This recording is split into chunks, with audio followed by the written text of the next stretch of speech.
to determine the price for traders and resellers.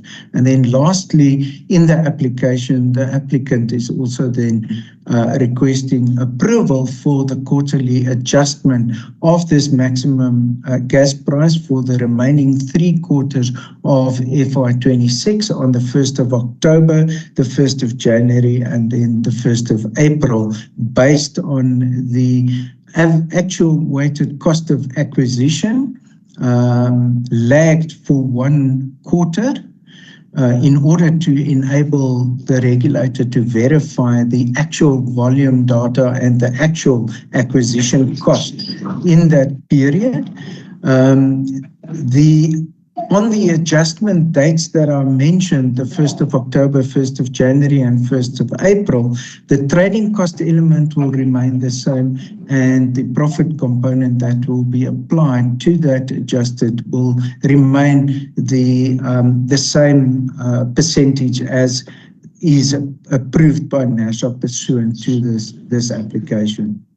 In the previous hearing, when this public hearing commenced, there was quite a bit of discussion about the process and the fact that the actual weighted cost of acquisition that wasn't available at the time when the application was launched was submitted at a later date. And I think it's just important to note that in the application that the applicant is putting before the regulator, the trading cost element of the application, the profit component of the application, as well as the clawback portion of the application remained unchanged, and it is only the subsequent information only related to the actual volume and actual cost information that makes up the actual weighted cost of acquisition that forms the basis of the calculation in accordance with the methodology. So, as I've indicated, the application is in line with the maximum gas price methodology adopted by NASA in January 2023. There's no deviation proposed by the applicant, and therefore taking into account the information that has been submitted in support of the application, we are of the view that there is no reason for the regulator not to approve the application as it is submitted by the applicant. From a process point of view, just also to address the issues that were raised in the previous part of the public hearing, just want to highlight I just want to highlight that after the adoption of this cost plus based methodology by the regulator in January 2023, the principle has been adopted to keep the determination of the maximum gas price based on actual data in order to ensure certainty and accuracy. And also to keep the adjustment of the maximum price as close as administratively possible to the actual cost as it changes over time. In terms of the long-term contracts by which Sasol Gas sources the gas that it trades in the market, those prices typically adjust on a quarterly basis, and the adjustment of the maximum gas price is then lagged by a quarter in order to provide an opportunity for the verification of the data on which that adjustment takes place. So the actual data for the volumes and the cost of acquisition of gas for the one lagged quarter, being the period from 1 January until 31 March, was not available at the point in time when the application was launched in December 2024. Accordingly, the applicant indicated in the actual data will be submitted to the regulator, and in the original discussion document that was published by NASA earlier in the year, the section in paragraph 6.29, regulator also referred to that undertaking by the applicant. Once the actual data then became available after the crucial reporting in the current calendar year, the applicant then submitted the actual information to NASA in order to enable NASA to verify the actual funds as well as the cost incurred in of that gas. At the previous public hearing, it was then decided to extend the public participation process and to revise the discussion information, including the applicant, was then opportunity to comment on the application on that basis. So that then brings us to the public hearing where we are today. And as I've indicated, the application where we, as the applicant, are requesting the regulator to approve the maximum price that will apply from 1 July, and also then apply the method by which the maximum price will be adjusted in the remaining 3 quarters.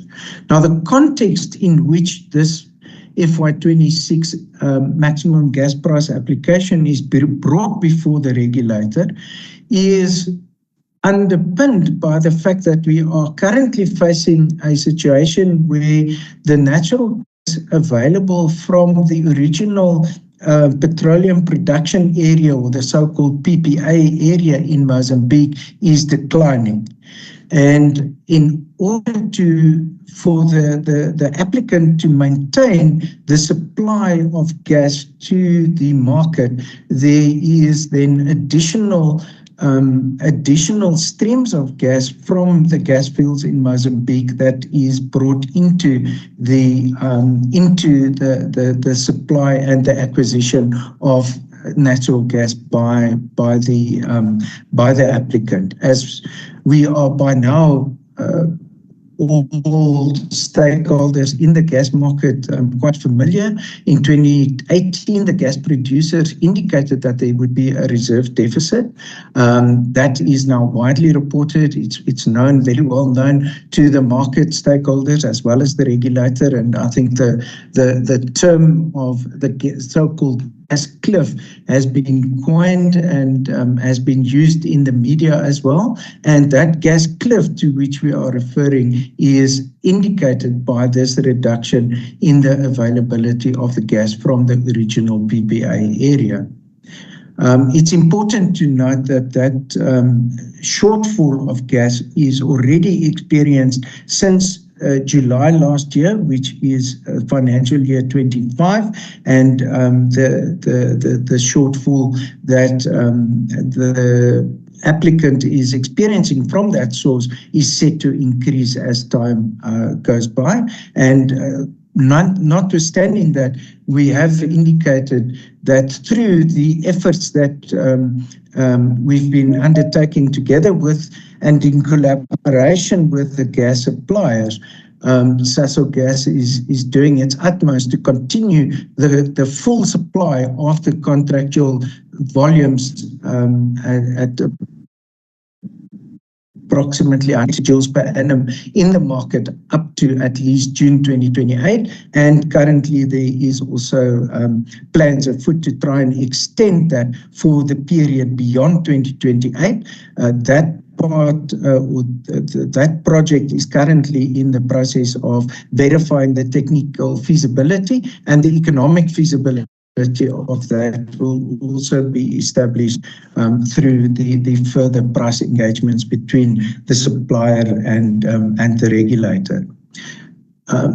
So taking into account the supply situation that we find ourselves in, it is therefore important to note that Sasol Gas, as the licensed trader, is working towards maintaining the full 180 petajoules of gas into the market for that period up until the end of 2020, the financial year 28.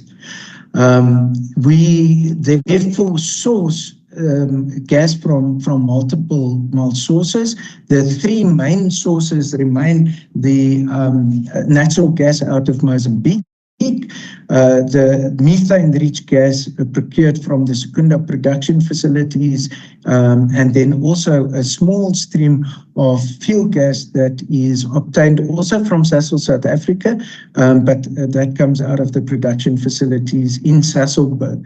And between those, the combination of those three sources of gas, the natural gas out of Mozambique, the methane-rich gas out of Secunda, and the gas out of Sasolburg, we are confident that we'll be able to meet the demand of the market up until the end of financial year 2028.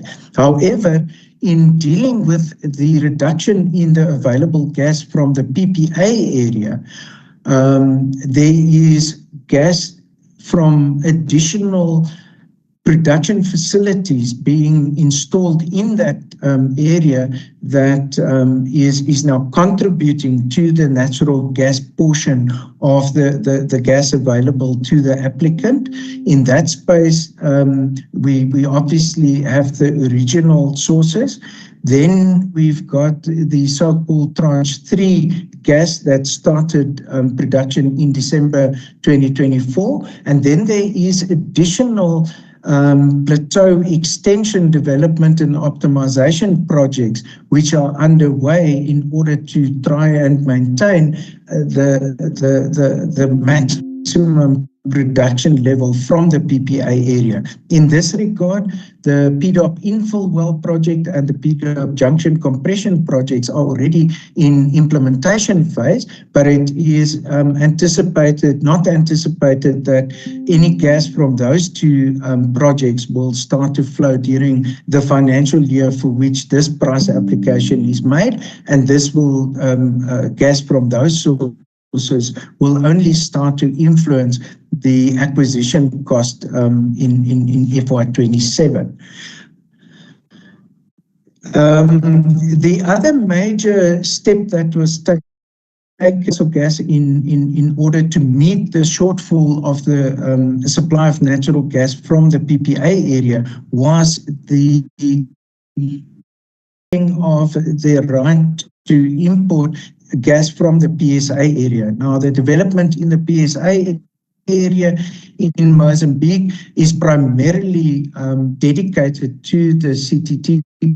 But of the project, there is a portion of gas in addition to the gas required by the project, the power project that Mozambican government approved for export to South Africa.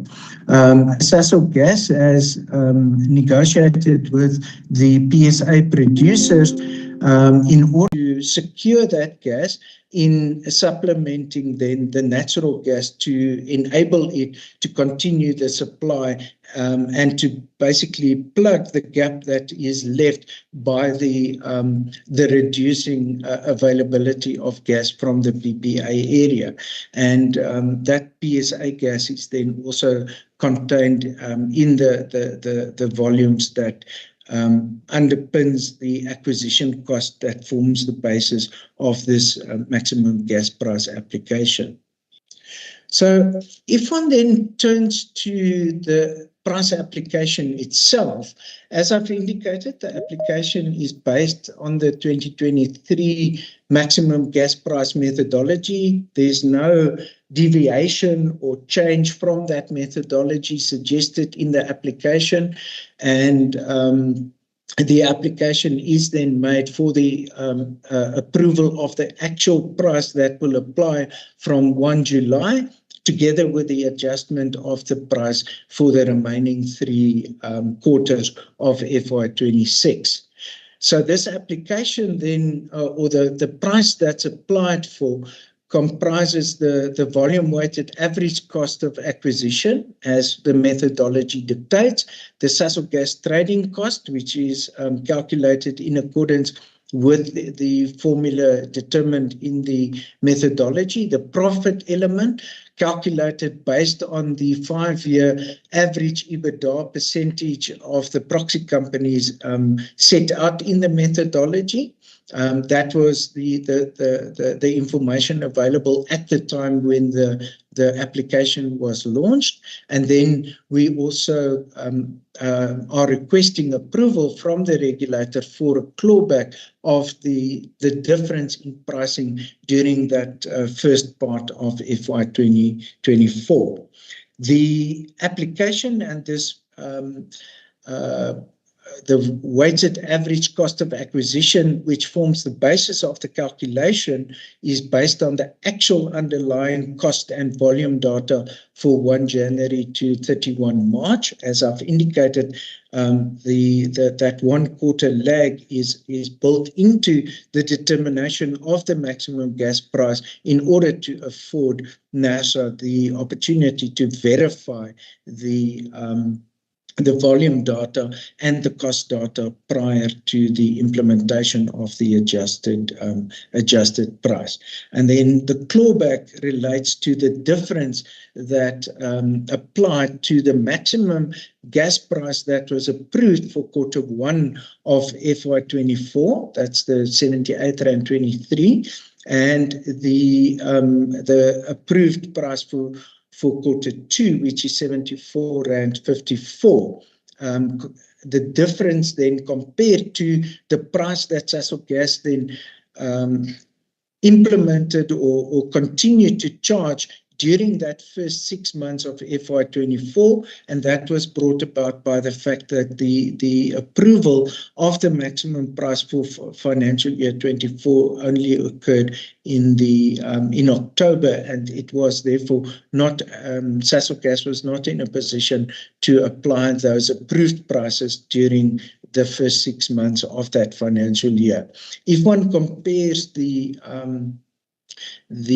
weighted average acquisition cost of gas in the 2 quarters in question with the average weighted cost of acquisition during FY 22, which is the time at which that 68.39 rand was determined, there was a material change in the cost between those periods, which then entitles the clawback application. However, the applicant is confining its application for the clawback to the differences between the approved prices and the actual price that was implemented at that time, even though that clawback of R1.80 is substantially lower than the cost increase that was experienced over that time, which is more than 20 rand per gigajoule. But obviously the only price that the applicant would have been able to achieve in that period would have been the approved price, and it's for that reason that the clawback is confined to the comparison between those two prices rather than the underlying cost change. I think with regards to the calculation of the weighted average cost of acquisition, I've indicated earlier in the presentation the different sources of gas that Sasol Gas as the applicant utilizes in order to enable it to meet the full demand in the market. But just in a more detailed fashion, this slide indicates the relative components and weightings of the different sources of gas. The natural gas from the PPA in the January to March 2025 quarter made up around 71% of the acquired gas. 7% was acquired from the Tranche 3 gas out of the PPA, 8.5% from the PSA, and then MRG 13%, and the fuel gas in Sasolburg, as I indicated, quite a small contribution of 0.8%. 0.2%. And that is the weighting on which the different costs are then weighted in order to determine the underlying average weighted cost of acquisition. If one then moves to the EBITDA calculation, as I've indicated, the calculation of the EBITDA component of the maximum price follows the process as dictated by the methodology. The only change that, similar to the previous 2 financial years when the maximum price was determined based on the 2023 methodology, the only change that Sasol has put into the calculation is the utilization of UGI Utilities rather than UGI as the holding company, based on the fact that UGI Utilities meets the criteria dictated for the proxy companies in the methodology. In the application which we have put before the regulator, the basis of the profit component was calculated based on the EBITDA information over the 5-year average period of 2019 to 2023. And in the request for approval that we are submitting in the public hearing, that is the basis on which the EBITDA component is submitted for approval to NERSA. It is true that in the discussion document that NERSA originally published, they did do a comparison between the calculations from Sasol Gas in its application with the 5-year data that now includes 2024. In the case that NERSA is of the view that that is the data that should actually be applied in the approval of the maximum gas price, then the only submission that Sasol Gas makes is that the calculation should then be done consistently on the same basis that UGI Utilities be utilized in order to ensure compliance with the criteria. And the ultimate decision on that we will leave in the hands of the regulator. From the applicant's point of view, the application stands with the calculation based as contained in the application that was submitted in December. Turning to the clawback element of the application, as I've pointed out already, the NERSA approval of the maximum gas price for financial year 24 was only obtained at the end of October. And Sasol was only in a position to start implementing the maximum gas price as approved by NERSA in January 2024. Accordingly, in that 6-month period, Sasol Gas was obliged to continue to charge the 68.39 rand, and that is the maximum gas price that was approved for financial year 22. On that basis, and as I've indicated earlier again, if one compares the weighted average acquisition cost of gas in the first 2 quarters of FY24 with the acquisition cost of gas in FY22, there is an increase in the acquisition cost of more than 20 rands per gigajoule in comparison to each of the 2 quarters in question. And therefore, in accordance with the provisions of the methodology as explained also in the discussion document of NERSA, that cost change in the acquisition cost justifies a clawback application. However, the maximum price for FY22 was not set in accordance with the 23 methodology. It was therefore not based on the acquisition cost, and it is therefore not appropriate to base the clawback application on a full recovery of the change in cost that occurred between the different periods. The applicant suggests that a reasonable way to deal with this clawback is to do the comparison between the maximum prices that NERSA approved for those 2 quarters. And as I've indicated on the slide here, the Q1 price was R78.23 and the Q2 price was R74.54. And in comparison with the R68.39, we then, as the applicant, calculated the value that was foregone as a result of the difference between those price points.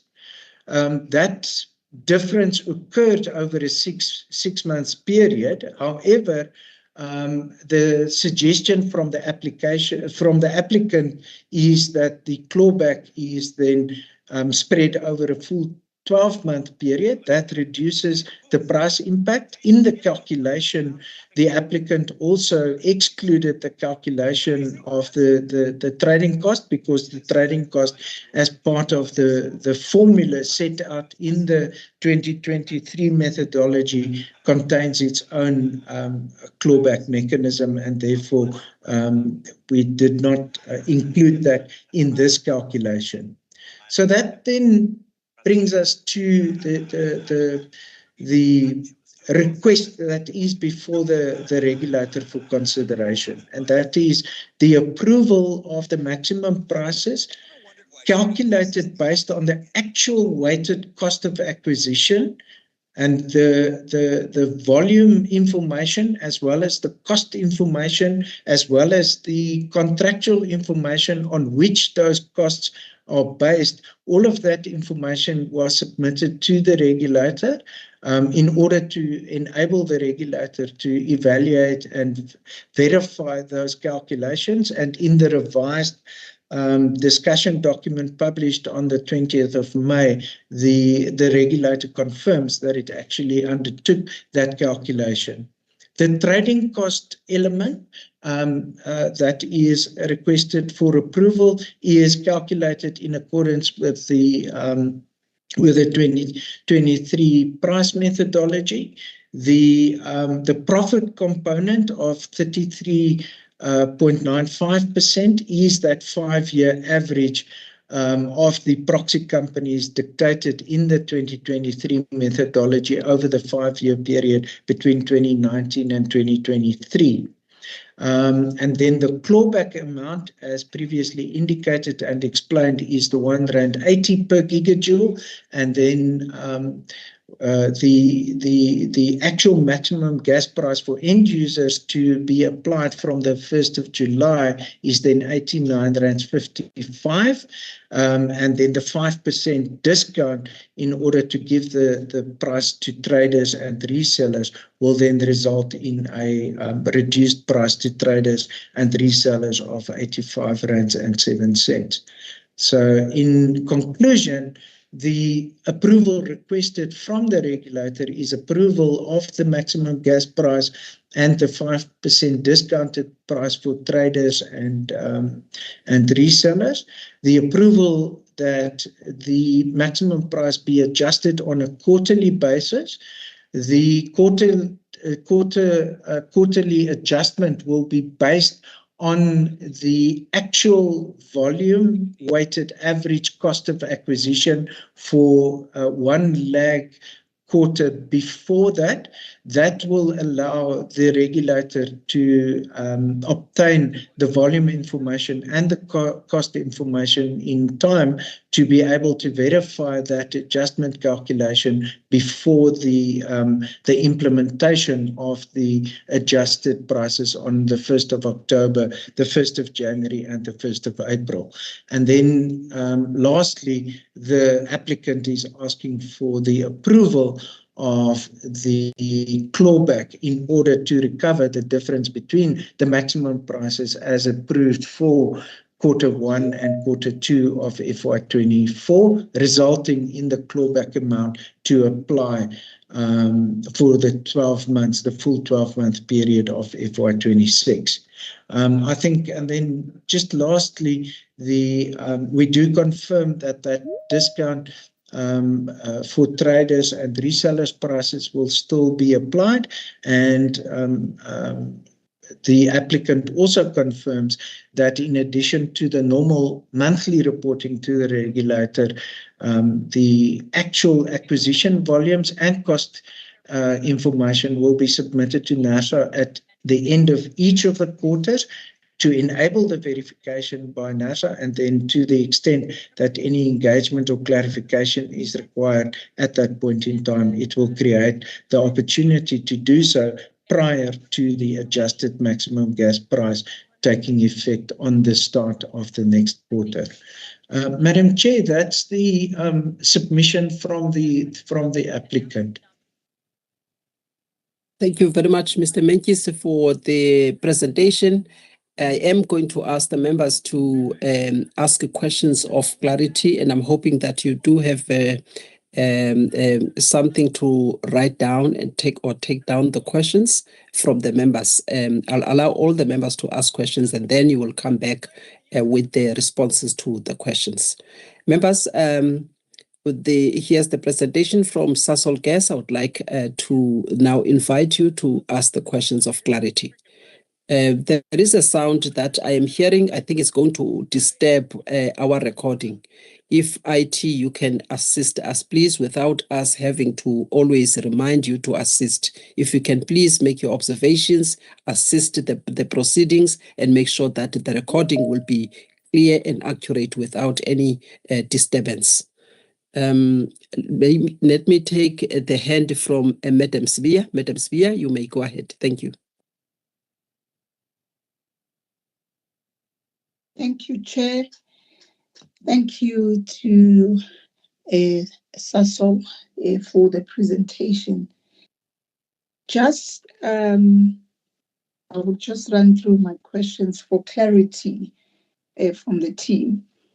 I think the issue I will start with is the one that when you show slide 12, I will work backwards. Where you talk about the issue of EBITDA, to say you are using up to 2023 at the 5-year average.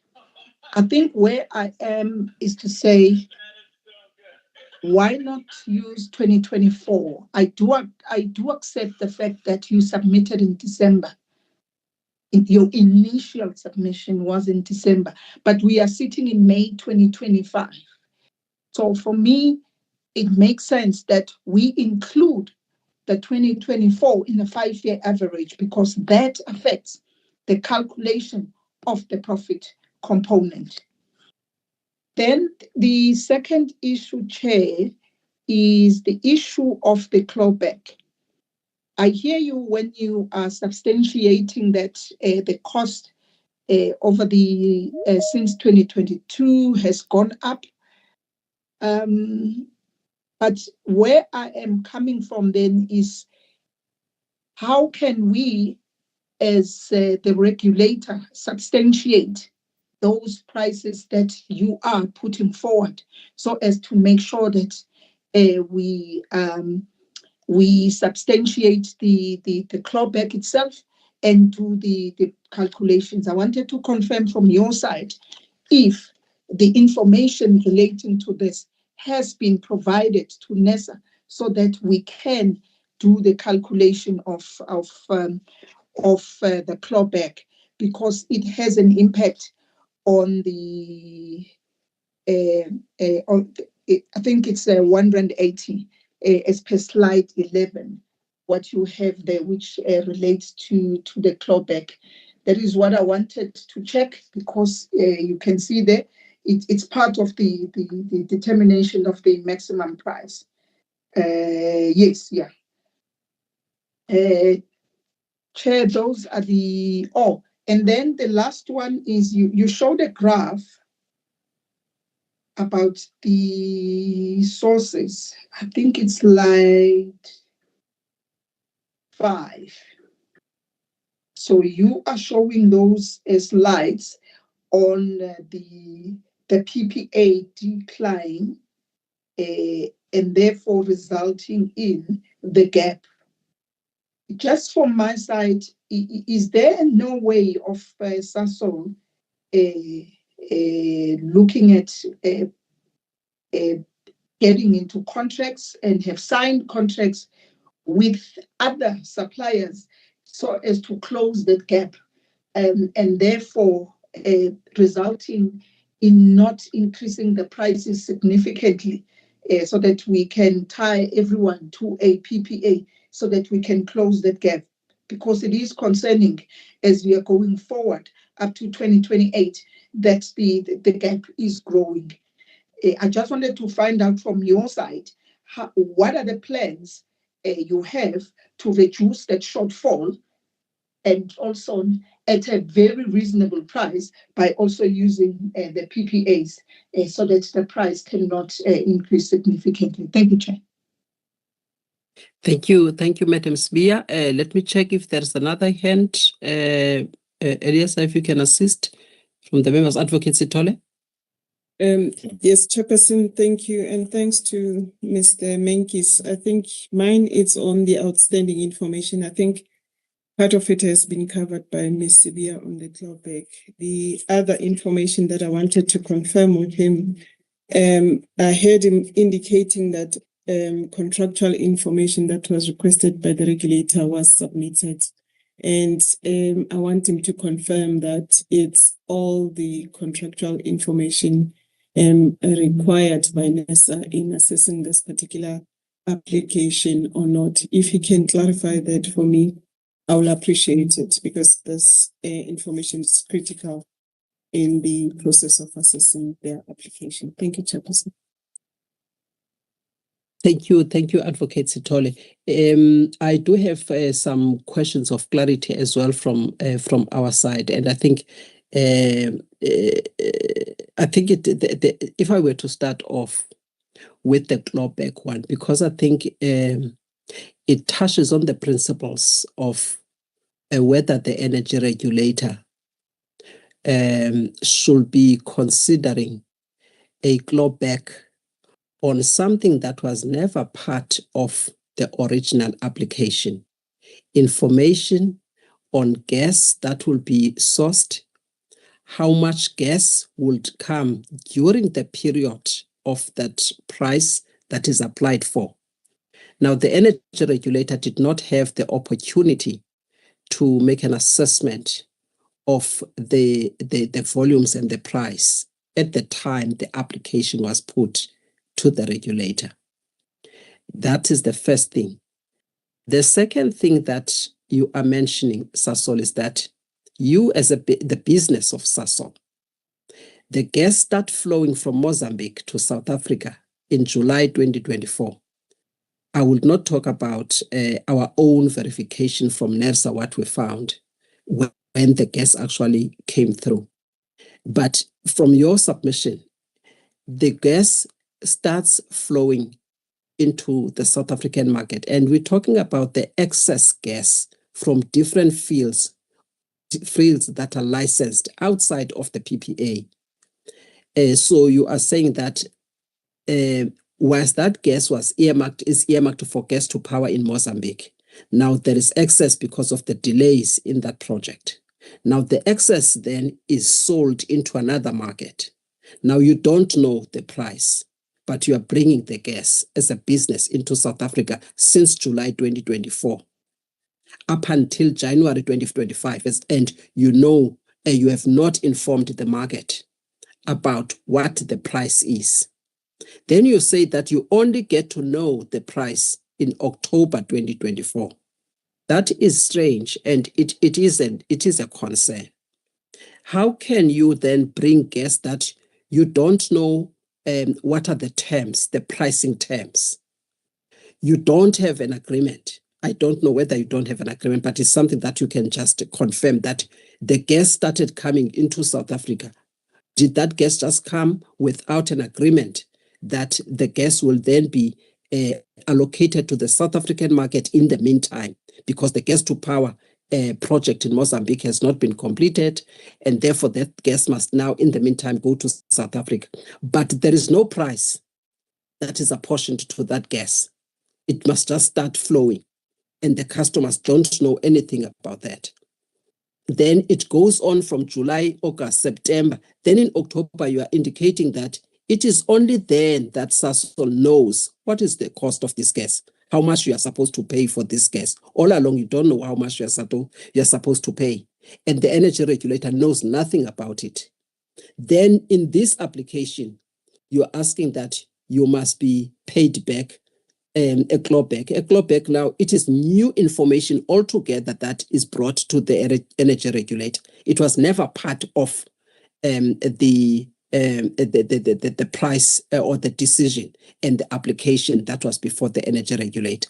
And in January 2024, you actually increased the price so that you can get then you can be able to recover the cost as well as the profit for this gas that's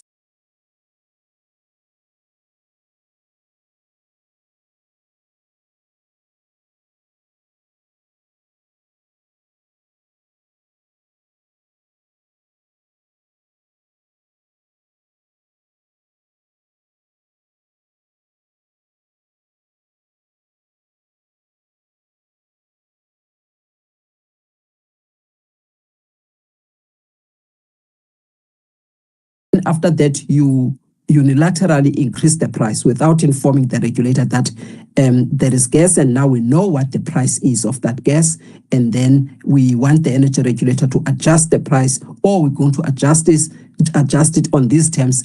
The energy regulator, are you comfortable with that? So that is one thing that needs to be clarified, and the appropriateness of claiming the so-called shortfall only. I think now it's almost a year later. It is May now. I'm sure it's like just 2 months to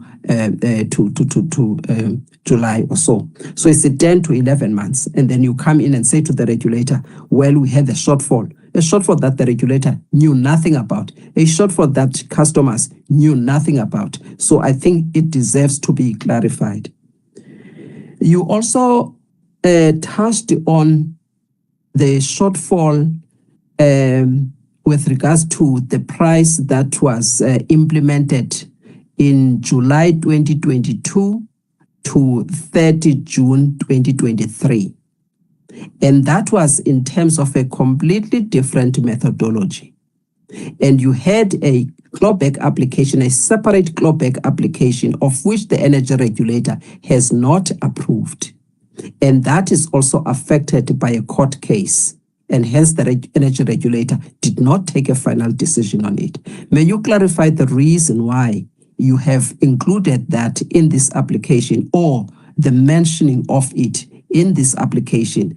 How, to what extent have you then taken that into consideration? If you can just indicate that. The other point that I believe is, for me, is important is clarification in relating to tranche 3 of the gas that the gas that has been produced from December 2024 that you are indicating. Can you clarify which gas is that? What tranche of gas is that? I do understand you are talking about tranche 3 of the natural gas from the PPA, the petroleum production agreement. So which gas is this? Why are we talking about the production that started in December 2024? Has this gas started flowing into South Africa, and when, if it has started flowing into South Africa? Because it is different from the PSA gas that you are now asking NERSA. And I think the portion of it is not insignificant, 8.5%. That is going to affect the price that we are looking at. Now we also have the tranche 3. If you can clarify that tranche 3, that where the production started in December 2024. I'm not aware of that one. Which portion of gas is that? May you also just clarify who is importing the PSA into South Africa? Is it Sasol Gas, which is licensed by NERSA, or is it Sasol South Africa, which is a new company that was established 2-3 years or so ago, of which is not licensed by NERSA. This is important because, as you know, that on a month-to-month basis, we monitor gas that comes from Mozambique and the volumes that are allocated to all those that are importing gas from Mozambique, including Sasol South Africa. The amount of volumes that are imported by Sasol South Africa. So if now you say the PSA gas is imported by Sasol Gas, we do want to get evidence to that effect because we don't have it and we've been struggling and we have brought this to your attention. If you can kindly assist, because now you are including it in this application and we might have a different set of information with regards to what does Sasol South Africa imports from Mozambique. So that becomes important. And hence we've been asking about the relevant agreements here, because the relevant agreements will have the pricing terms, will have the volumes, will have the duration of supply of these tranches of gas, will also enable us to be able to see and determine the acquisition cost or the cost of acquiring this gas. If you can clarify that aspect. Lastly, I think those for now will be the questions that I would like to clarify from Sasol Gas. Well, the last one is the issue of the fuel gas. Yes, you indicated that it is a small portion of gas that that is sourced from the Sasolburg operation facilities. However, I think the team has been requesting information pertaining to the cost of gas. And the information pertaining to the pricing terms, the cost of that gas is so important, is mentioned in the regulations, as you would know that very well. But also, it is the critical component of the cost plus methodology that we are using. So we can't be in a position as the regulator to do a thorough verification and evaluation of your application without getting that information. And the team has been frustrated by lack of cooperation insofar as certain critical information is concerned that has not been submitted.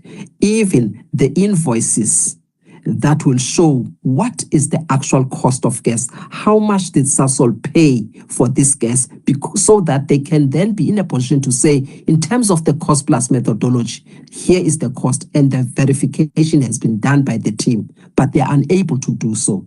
And that presents a challenge for the regulator in terms of finalizing this application and thoroughly evaluating this application. If you can please assist with that and commit as to when, as we have had this application for quite some time, and this is the second round of the public hearing.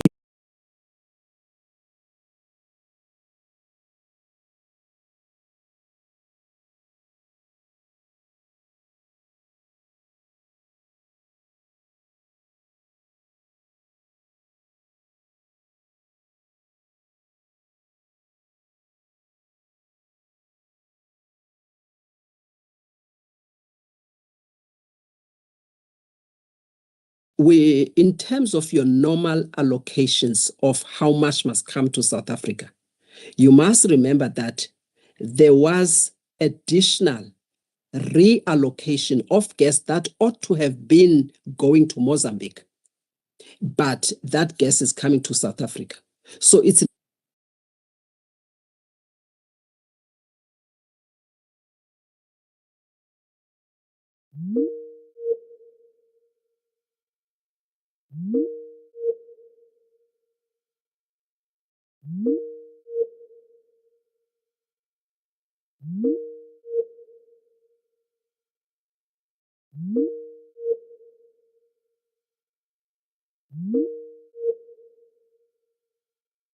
that are over.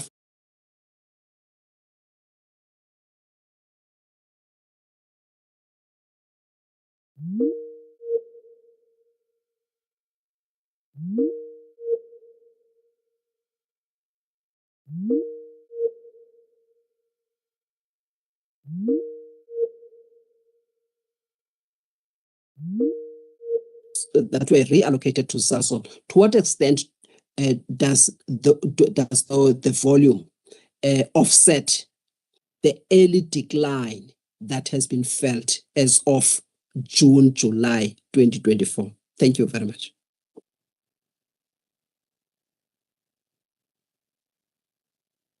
All right. Yes, Madam Chair, I'll do a first attempt at responding to the comprehensive set of questions, and then to the extent that my colleagues have any information to add, then I'll give them an opportunity as well. I think the first and fairly straightforward technical question, just to clarify, is that Sasol South Africa is a legal entity that actually is in existence since 1968. The reference to it only being established a few years ago may be a reference to the fact that the name of the company might have been changed, and as such it is now known as Sasol South Africa, but it is incorporated and in business since 1968 as far as my knowledge goes. The gas from the PSA area is imported by Sasol Gas into South Africa from 1 July 2024, and is therefore part of the basket of gas that Sasol Gas as a trader has at its disposal to supply to its customers in meeting that 180 petajoules of demand per annum. With regards to the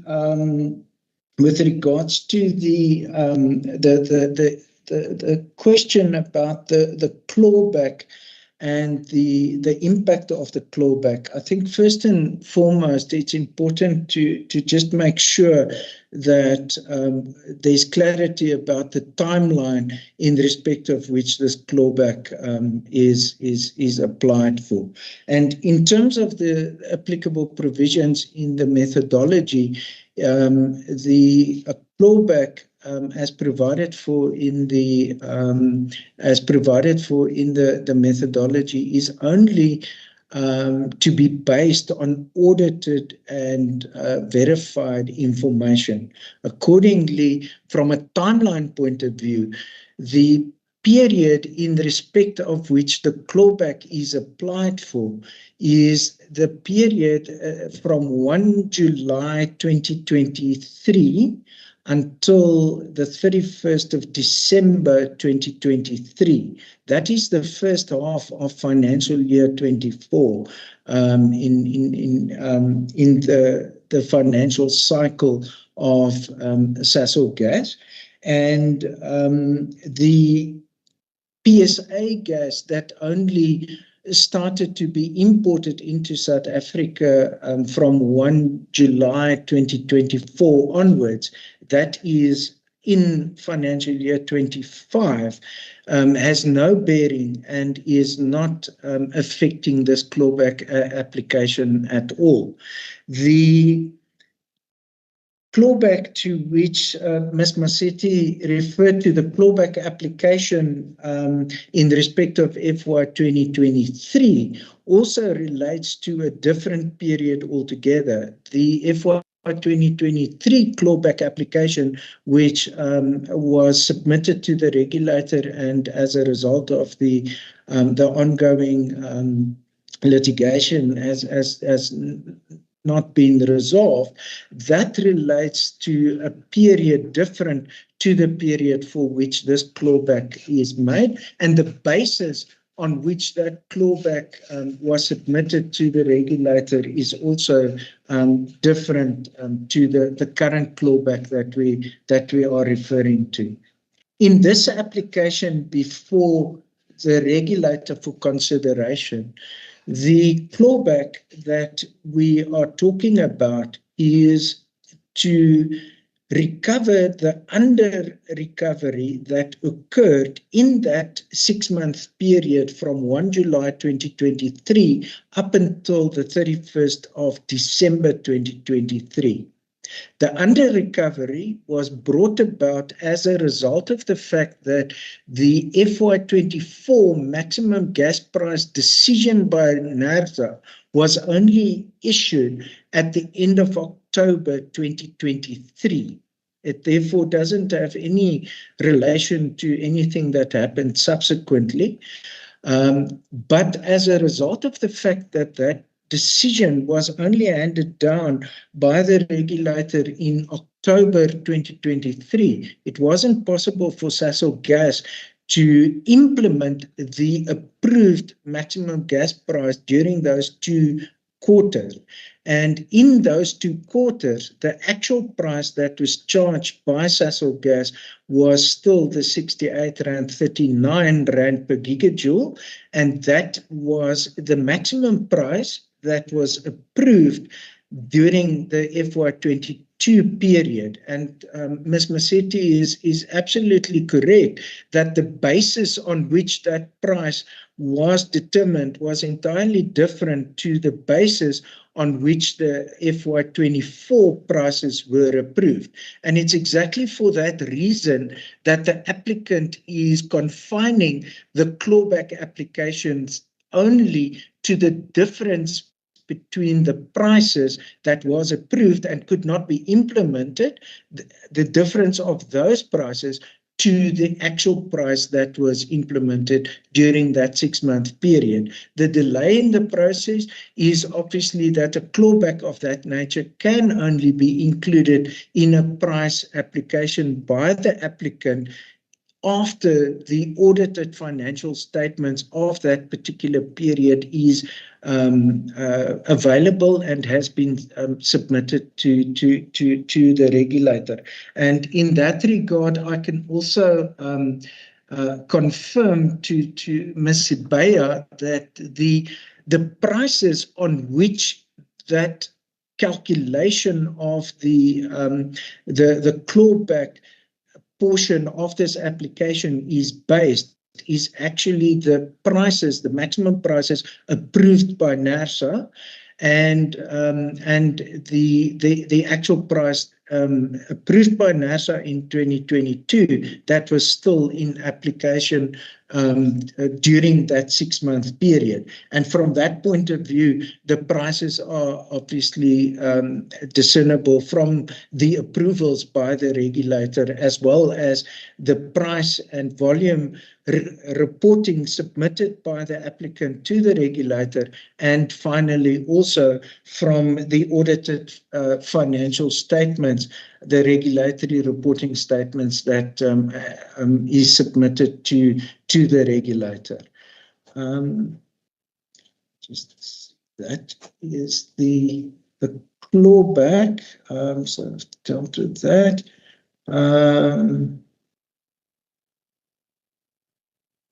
Right.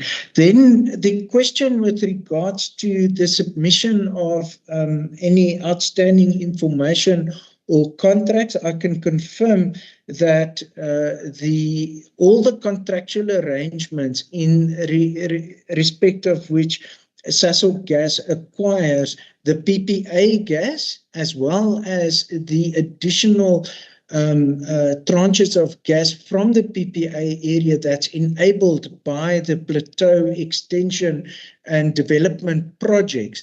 Those documents have been submitted to the regulator.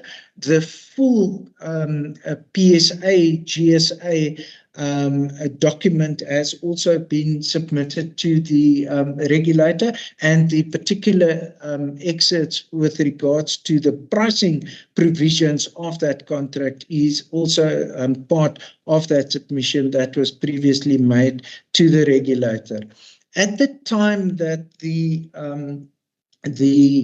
supply of the PSA gas from the PSA area commenced into South Africa, the price provisions of that contract was already in place, and the payment that took place by Sasol Gas to the suppliers of that PSA gas from the 1st of July 2024 up until now is made in accordance with the price provisions that was developed and approved by the Mozambican government when the PSA project incorporating the supply of gas also to the power plant was approved quite some years ago already. So that price provisions as was submitted to the regulator as part of the contractual submissions that the applicant made to the regulator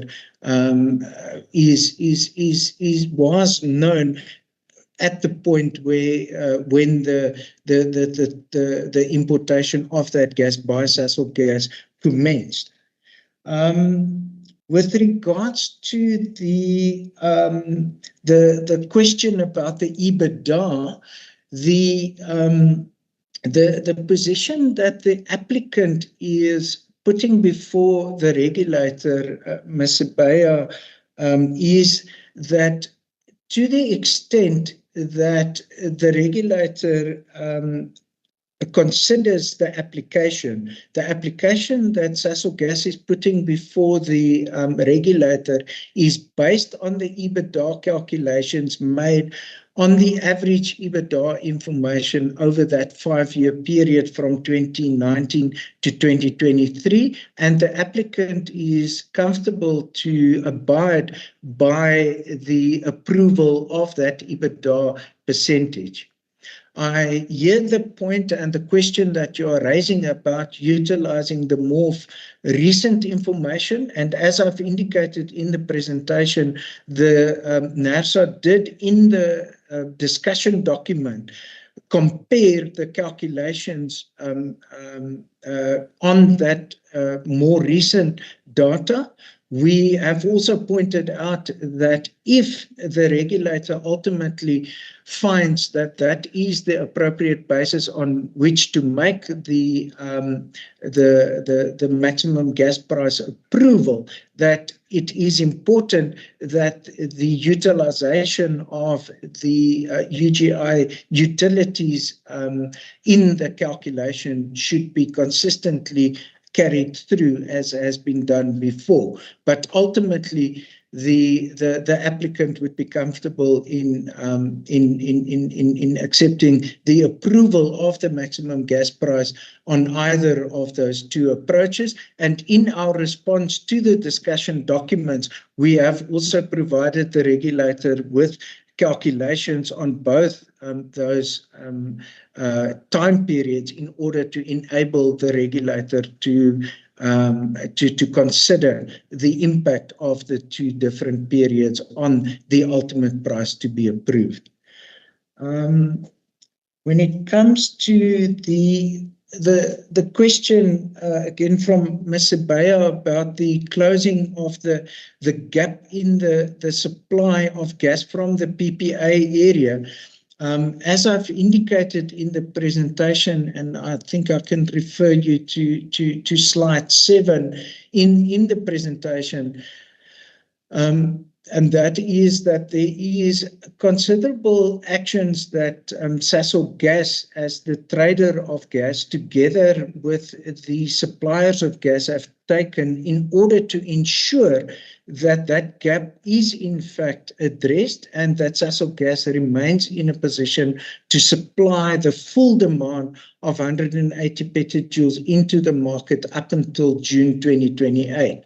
Now that includes the additional facilities that the producers are installing in the PPA area. The first of those is the so-called Tranche 3 gas, and that gas is enabled by additional additional facilities and drilling that has been undertaken in that area that was not part of the original development plan. And as indicated, in terms of the relevant contractual arrangements with the PPA gas suppliers, the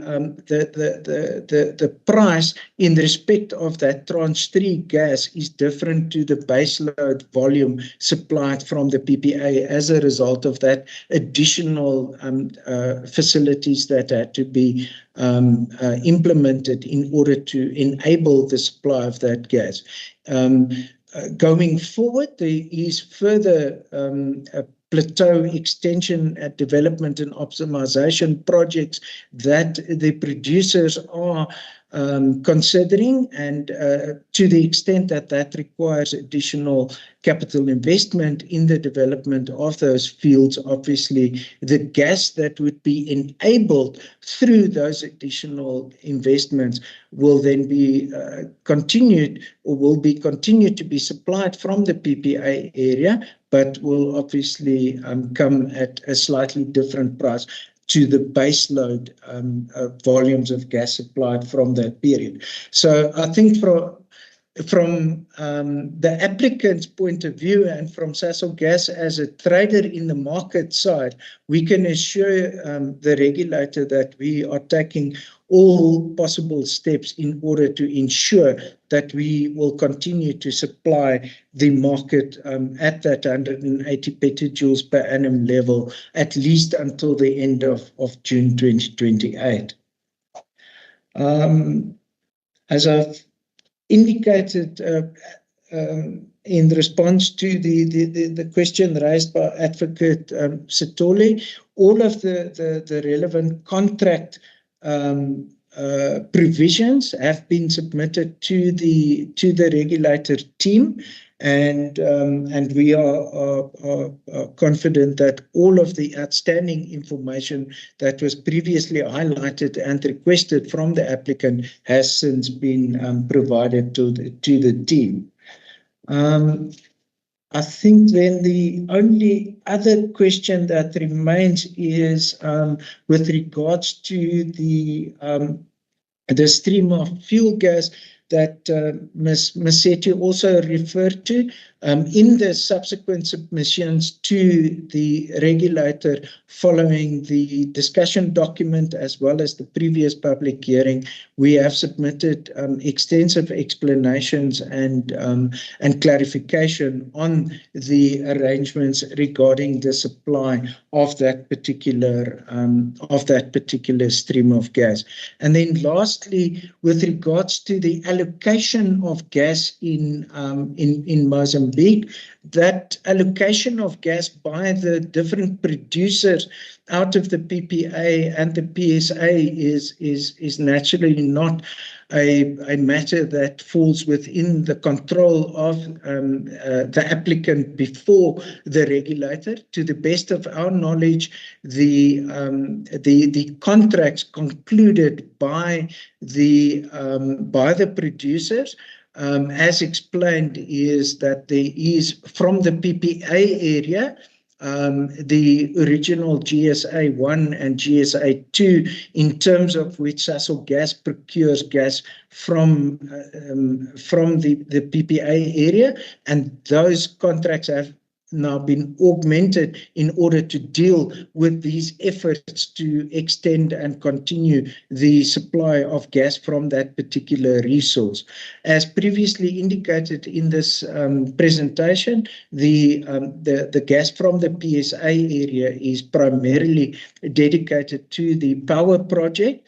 The additional gas that is available from that resource was allowed to be exported to the South African market, and the export and the import of that gas into the South African market has commenced in July last year through the contractual arrangements by Sasol Gas. And then in addition to that, from the PPA area, there are certain other gas supply supply agreements that the producers have with customers in Mozambique. But obviously, that is something that we, as the applicant, do not have a direct insight into or access to.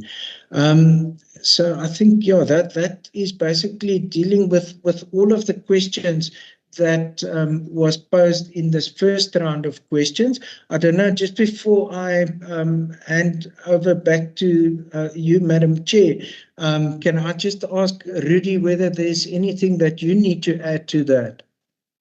No, JP, thank you. I think you dealt with the questions comprehensively. Thank you. Yeah, thanks, Sasol Gas. Are you done, Mr. Menkes? Yes, ma'am. All right. All right. Thank you very much. Just a quick clarification.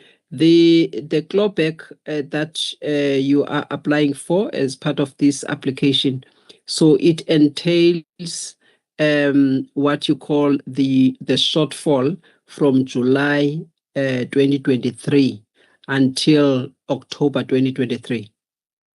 Until December 2023, it basically covers the first 2 quarters of financial year 24. And the reason for that shortfall is that the approval that the regulator issued in October 2023 was only implemented and could only be implemented by Sasol Gas from 1 January 2024. Therefore, over that 6-month period from 1 July 23 until 31 December 23, the maximum prices approved by NERSA was higher than the 68.39 that was charged in the market. That 68.39 was the FY22 approved maximum price, and it's that difference between the maximum prices that the clawback is based on, Madam Chair.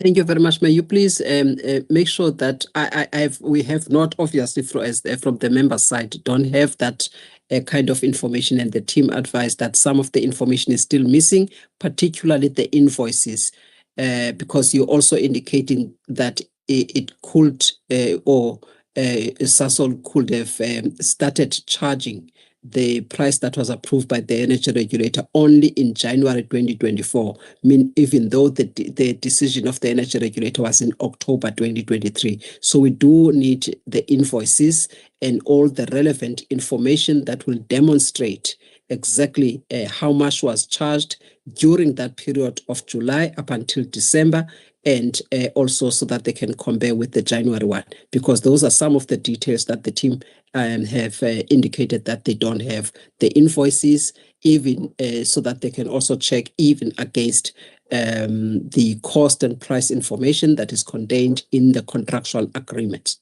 or in the contracts between Sasol and its sources. So I think that's the part. And then the last part, just to confirm again that the clawback that you are requesting, it also entails the PSA gas now. The PSA gas, or it doesn't? The PSA gas from July 2024. It refers to an entirely different period. The clawback that is part of this application relates to the period 1 July 2023 up until the 31st of December 2023. And it's purely the clawback of the difference between those price levels. The PSA gas that started flowing during as from 1 July 2024, which is 12 months later, and is not affecting this clawback element of the application at all. Okay. No, that's fine. Thank you very much. Just the team is also asking that the contracts and other relevant details pertaining to tranche 3 gas, if that can also be provided to the regulator. That has already been submitted because that is part of the so-called 10th Amendment to GSA 1, and that entire document has been submitted to the regulator a few weeks ago already. Okay, thank you very much. All right, thank you, Sasol. And it has taken time, but it was important that we get the relevant clarification. Thank you so much. We would like now to call upon the second and the last presenter, which is IGUA SA, and we've got the name of Mr. Yako Human. Mr. Human, may you please raise your right hand? Do you solemnly declare that the evidence you're going to provide to this panel is the truth and the whole truth? I do, Madam Chair. Thank you very much. May you please then state your name and your designation at IGUA SA for the record. Thank you, Madam Chair. My name is Jacob Willem Human. I'm the Executive Officer of the Industrial Gas User Association of Southern Africa. Thank you very much. You may start with your presentation, Mr. Human. Thank you, Madam Chair. Madam Chair, we're not going to go to the full extent of our submissions that we have submitted yesterday, but we do think that it's important that we highlight some of the technical fault lines that are starting to appear in the application of the maximum gas price methodology. Now, these fault lines we have highlighted through many previous submissions, and these are mainly revolving around the cost plus, the notion of cost plus. And the notion of cost plus is actually not true, as we now see it starts to appear, because what the applicant is applying for is not really based on Sasol's true cost. It is based on a combination of arbitrary cost of acquisitions, which we don't necessarily have sight of, and we of course can't see that. And then on the plus side, we're still stuck in this arbitrary proxy company margin, which of course is now, you know, taking bits and pieces of that and manipulating it to achieve certain outcomes is becoming quite concerning. This is all in the context of increased complexity that we're now experiencing. There's absolutely no doubt that Sasol is going to great lengths to keep the gas flow going. It comes with increased complexity. We hear PSA gas, we hear tranches of different types of gas, different contracts. But we also at the same time hear language that we don't have transparency. We don't know what we're aiming for. We don't have information. And we can only implore that the regulator would have and apply the necessary oversight going forward, as this complexity is likely to remain. Madam Chair, I assume that the presentation is visible, and what we would like to do is just go through some of these particular price lines that we have. We have made submissions around the technical assessment of the application and the basis of the discussion document of the regulator. We also provided some additional comments economic-wise and legal-wise, and we've also attempted to answer some of the questions that appears in the discussion document. We're only going to go into the technical assessment as we see it today. Madam Chair, we want to start off with the price build-up with regards to this current application. If you just allow me. So we want to start off with the acquisition cost and the key issues that we see within this application and where we're finding ourselves as consumers of gas in the South African market. So right now, what we understand is the cost of molecule is currently based on a combination of PPA gas, PSA gas, there's tranche 3, methane.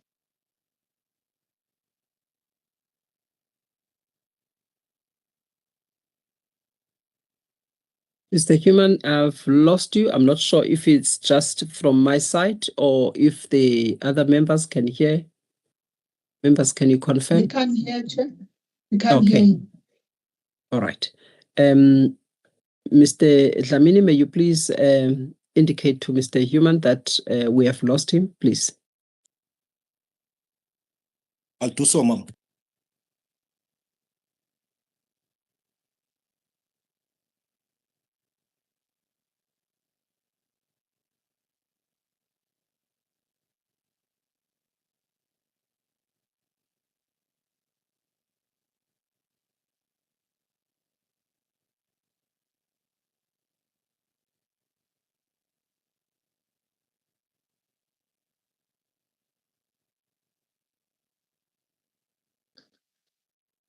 Sorry, Madam Chair, we seem to have lost power, invisible. Yes, I think you have to start from the beginning. We lost you as you were starting your presentation now on the price build-up for the application. Thank you, Madam Chair. Apologies for that. So we want to target or discuss some of the matters concerning the price build-up, and we want to start off with focusing on the cost components that we see in the relative application. Just 1 second. And we want to start off with the cost of acquisition. Now, what we understand is that the cost of acquisition is now where there's a particular baseline, and the applicant has demonstrated that this baseline gas, or the old PPA gas as we know it, is actually starting to decline in proportion. There are other types of gas or other methodologies used to extract that gas, which is likely to add cost to the overall mix as we move forward. Now, one understand that dynamic, and we have full appreciation for the work that Sasol is doing to keep the gas flow going under the circumstances. However, we need to be sticking to the guardrails that the methodology allows. And some of the key points that we have here is that, of course, the complexity is going to increase around this.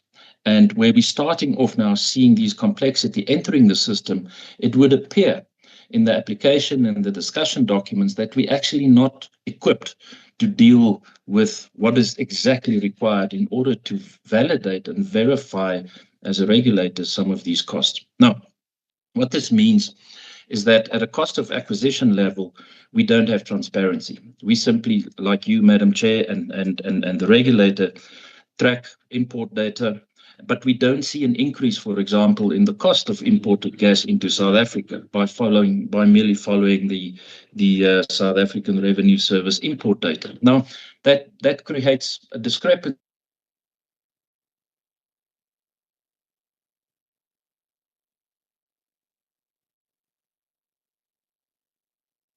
Mr. Human, we lost you again.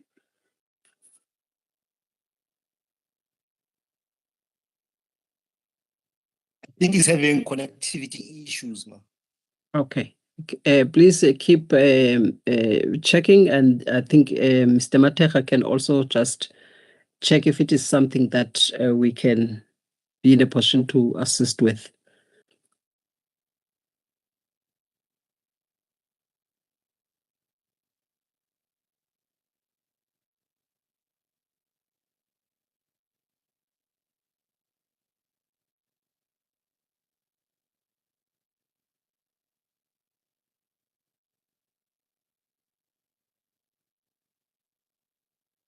Please confirm, Eliezer, when you managed to get hold of Mr. Human.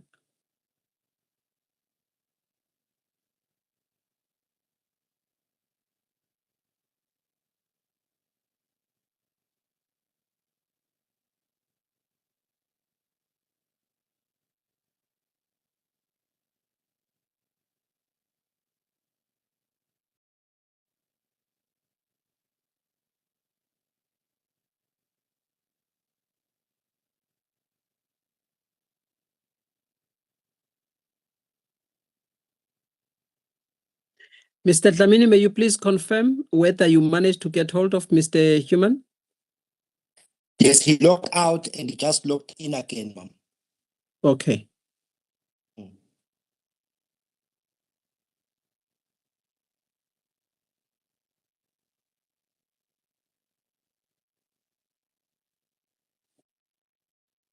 Mr. Human, are you able to hear us? I see he's leaving again. Yes, ma'am, he left again. I'm going to invite him back. Okay.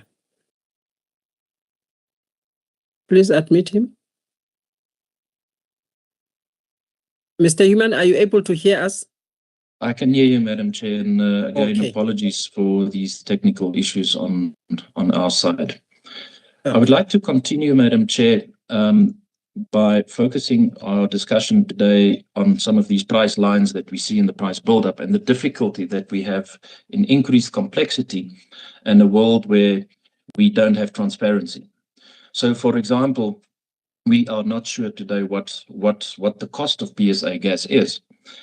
We don't see that in the tracked information that comes through and that we follow on a regular basis. We're not sure to what extent the PSA gas is going to be there going forward. And we're also not sure what the mix and the ratio of that gas is between usage for Sasol and, of course, usage for the market. This certainly creates an environment which makes it very difficult to forecast pricing.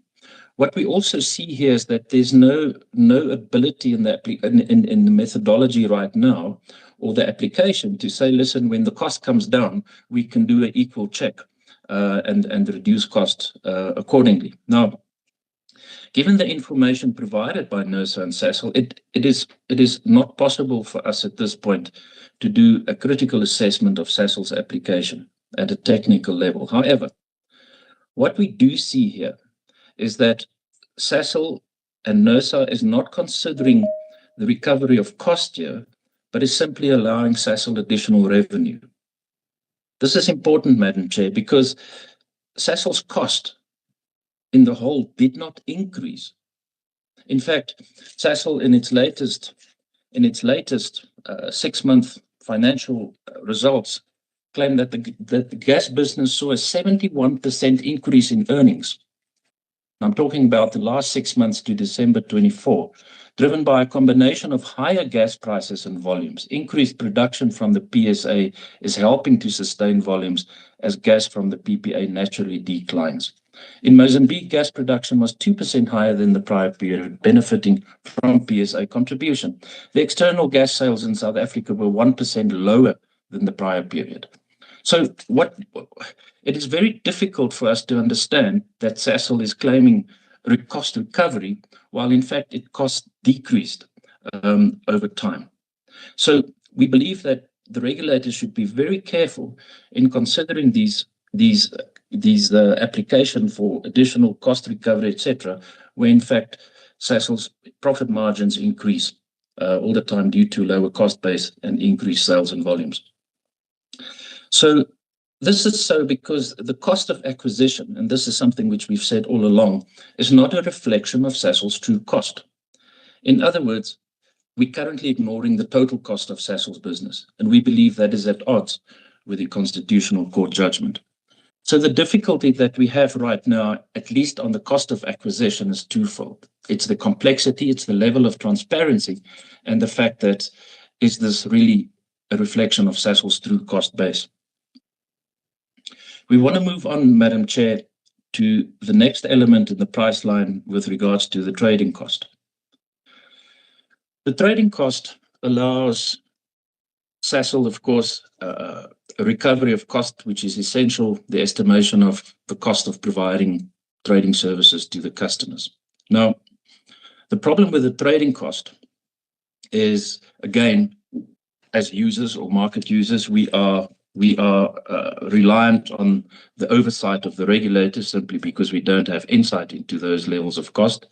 But what we see here is that using the trading cost formula as a basis of price recovery on the gas molecule, and this is the price, while Sasol claims its retrospective price application for H1 FY24 only applies to the molecule. Now, it would appear that the regulator, and this is another very important point for us, Madam Chair, is that the regulator is taking the clawback portion that sits in the trading cost formula to apply that to the molecule.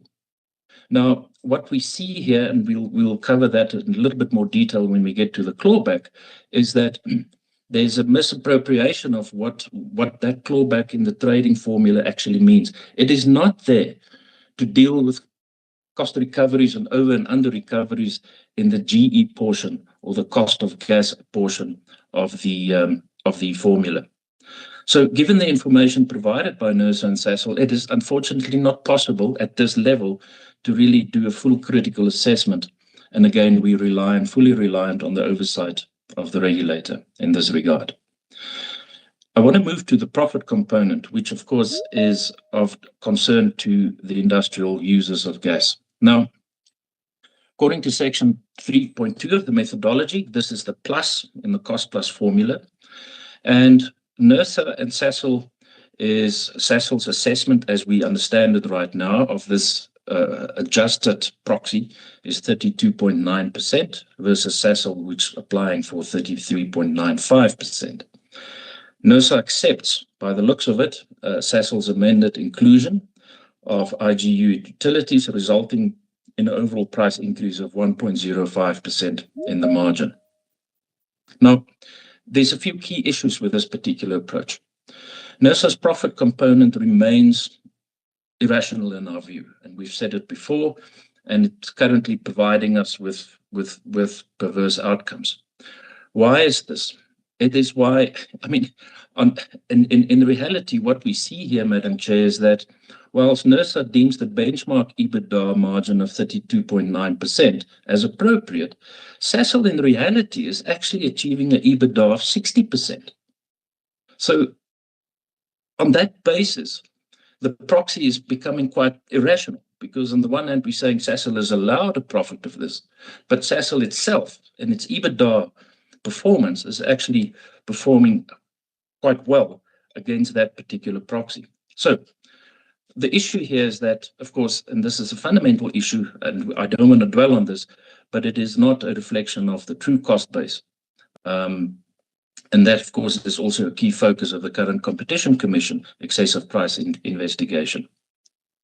It has even more perverse outcomes for third-party trader customers. Now, can you imagine a third-party trader customer also being able to add these sort of margins on top of what they buy the gas from Sasol? So you get to an exponential ceiling rise or a curve that pushes the maximum price for gas exponentially upwards as you go further down the value chain in the trade value chain.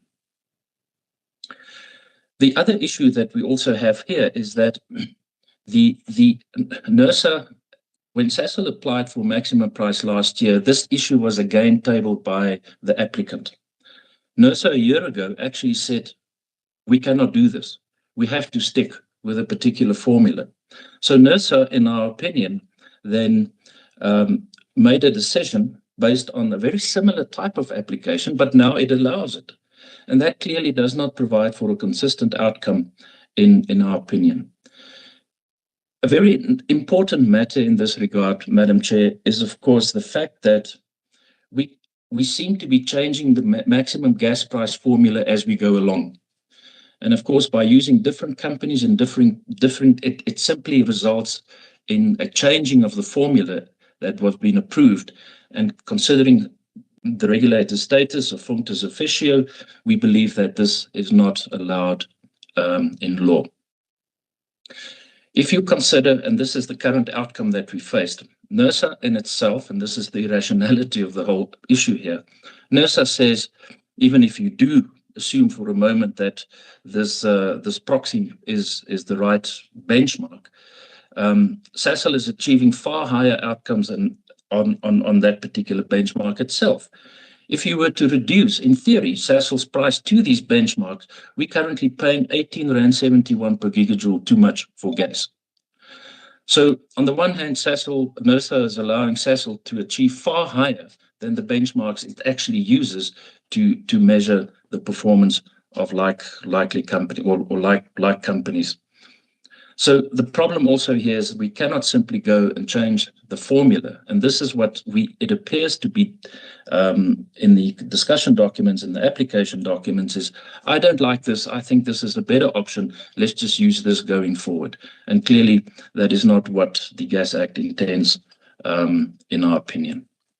I want to move to the clawback, Madam Chair. The clawback, of course, we currently see that is included in the trading cost formula. That sort of supports my earlier point, what we made around you taking one thing in the trading cost formula and you're applying it to something completely different. NERSA itself quotes, when an over-recovery has occurred due to the estimation errors, a commensurate downward adjustment will be made to the following year's trading costs, a clawback. And of course, when an under-recovery has occurred, a commensurate upward adjustment will be made to the following year's trading cost. This does not speak to the gas cost or the GE cost, as we generally refer referred to it.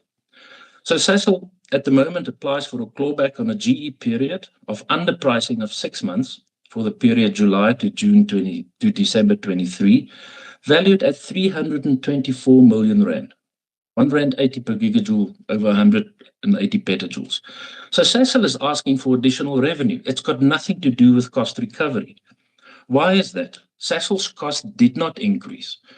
What I hear is that there's uncertainty from the regulator in terms of what information it has available from Sasol. But we implore the regulator to go and analyze the financial performance of Sasol. Sasol's costs did not increase, as they themselves report in their financial results. What NERSA is accepting as Sasol's cost is completely flawed in our opinion. NERSA is completely ignoring the potential for cost decreases. In other words, when cost actually comes down, as we see in Sasol's financial results, the commensurate decrease in gas price does not happen. It never happens. This once again brings NERSA at odds in our view with its obligation from the Constitutional Court ruling to use Sasol's cost, its true cost, as a basis. So the current outcome in our view remains a price which is excessive. It further disconnects between Sasol's true cost and the price. And of course, it simply allows for the methodology to be amended as we go along, an approved methodology. Madam Chair, I want to turn to then the next point, the final slide, is that NERSA is, if we understand and read the documents correctly, it analyzes Sasol's application, and it simply says, well, Sasol, the outcome is 4.6%. There's a difference between NERSA's assessment and Sasol's assessment, and that is fine. We accept that. Now, the amount of money that we're talking here by simply accepting that, Madam Chair, is quite substantial.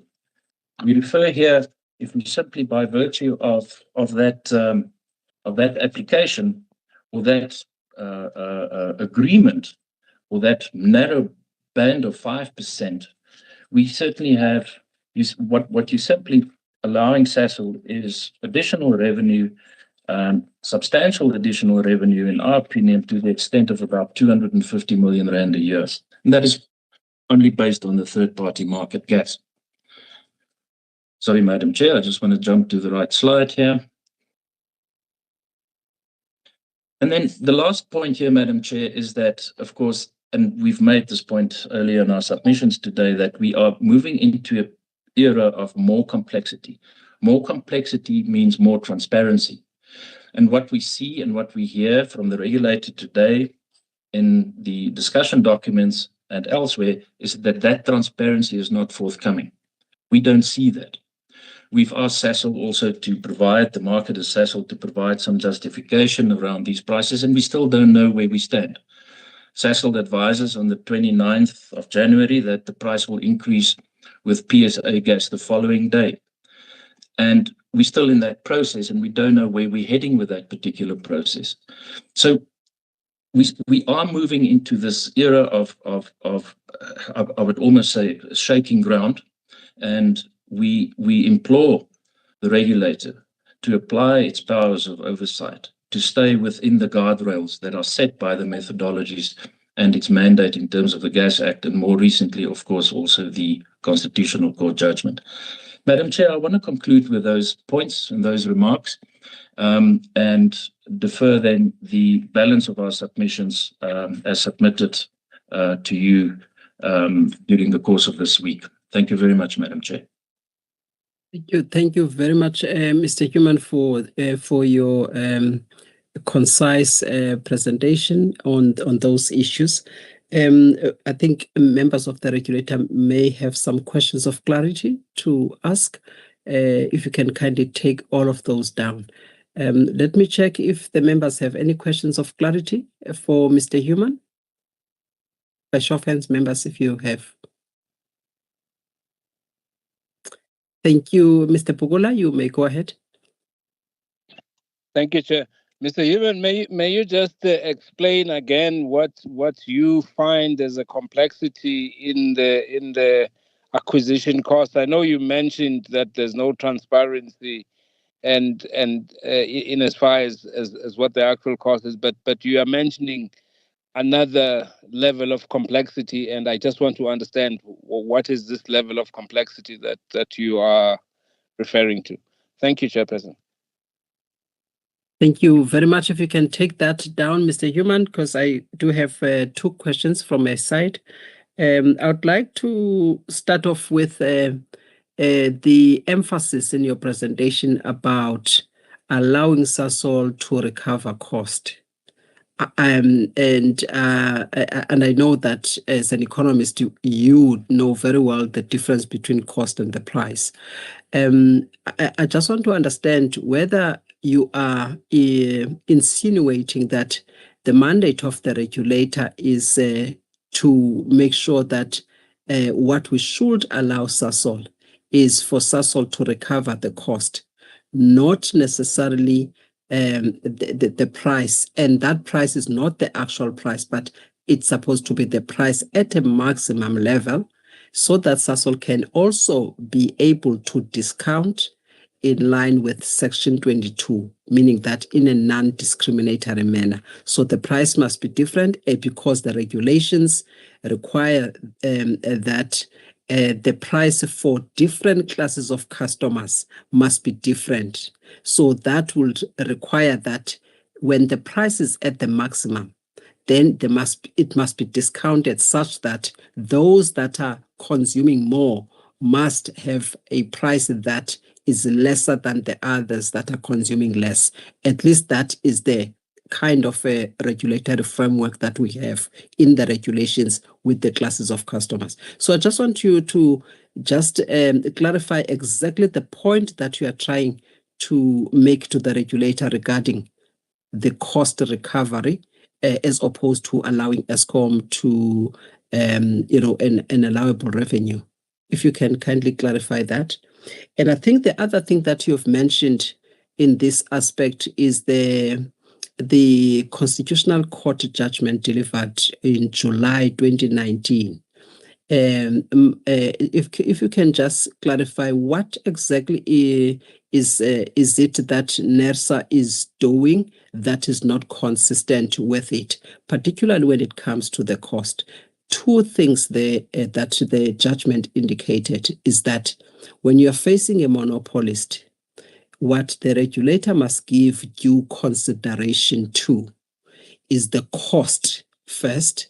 And it is not saying that the mandate of the regulator, because it made it clear that the mandate of the regulator is not to set the minimum.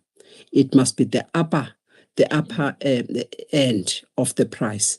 But it said that as you consider the cost, then look at the cost price difference so that the excess or the surplus, that is the word that the judgment used, the surplus between what the cost is as well as the maximum price is, look at that surplus, and that surplus must be distributed equitably such that the interest of the supplier must also be safeguarded as well as the interest of the consumers. So that is the articulation of the courts, the Constitutional Court judgment. So I just wanted to check which part that we are not complying with, given that the Constitutional Court said you must at least have an understanding of what is the cost level, so that by when you then exercise your mandate of a maximum price, you know what the gap is going to be, and that gap is the excess.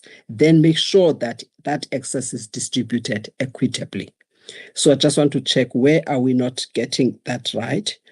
And then the last question that I would like to ask, there's a slide where you mentioned that NERSA is not allowed to amend its decision. I think there's something that talks to that. I didn't get the entire sentence, but it makes reference to the decision that has been amended and the issue of revisiting that decision or flouting the functus officio principle. I just want to understand in what sense are we doing that? If you can clarify. Thank you. Thank you, Madam Chair. Let me start with Mr. Balula's question around the level of complexity. Mr. Bukula? It's Mr. Bukula? Sorry, Mr. Bukula, sorry. The issue around the increasing complexity, of course, simply sits in this world where Sasol is now compelled at a technical level to provide different types of gas flows into a system. Conventionally, we had a single type, which was PPA gas. It was linked to the pricing, of course, of the methane-rich gas as well, the whole system. But essentially, the bulk of that was a simple, straightforward world where those two were considered as the type of molecule that we consume. Going forward, of course, there's different licensing arrangements. We understand the introduction of PSA. We understand the increased cost that may be incurred to maintain the pressure and the flow of the resource. The complexity comes in around how does that impact the price? It could be by means of volume, the distribution of that gas between Sasol and the market, the cost of the capital, the operating costs. How long is it going to last for? What is the production plan going forward? What are the forecasts around that? So all of this needs to be assessed. And of course, our request to the regulator is that it applies its oversight in these dynamics. Now, what we've now seen with the introduction of this PSA gas and the manner in which it's been introduced is that neither NERSA nor us, or the market for that matter, has had the opportunity to actually apply oversight and question and engage in a constructive manner on why, when, how long, to whom, etc. And this is simply going to increase now as we move also into a world where methane-rich gas, I mean, we expect, as Sasol has declared recently, is the potential extension of gas supply on this basis that we currently have by the introduction of methane-rich gas, but it's going to be priced at a completely different basis, right, which is going to be opportunity cost based. And it's that complexity which I don't think, and I'm meaning this with the greatest of respect, that neither the market or perhaps even the regulator is equipped to understand and apply its necessary oversight. So a lot of work, I think, or we think, needs to happen to really scrutinize these dynamics. And of course, it's a function of Sasol's willingness to participate in this process and a function of Sasol's level of transparency in which it is willing to share information that is required, something which we're picking up is starting to become difficult to manage. I hope that answers Mr. Bukula.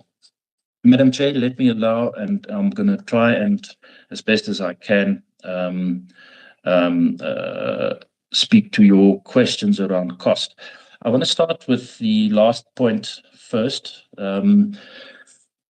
In our opinion, what we're now seeing happening is that the regulator is changing its approved methodology by almost stepping back and say, number one, let me change this very important element of the approved proxy companies that we've elected as forming part of this maximum gas price methodology.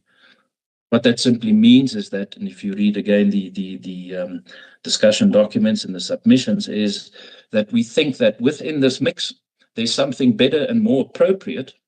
Let's use that. And unfortunately, that is resulting in a higher price outcome.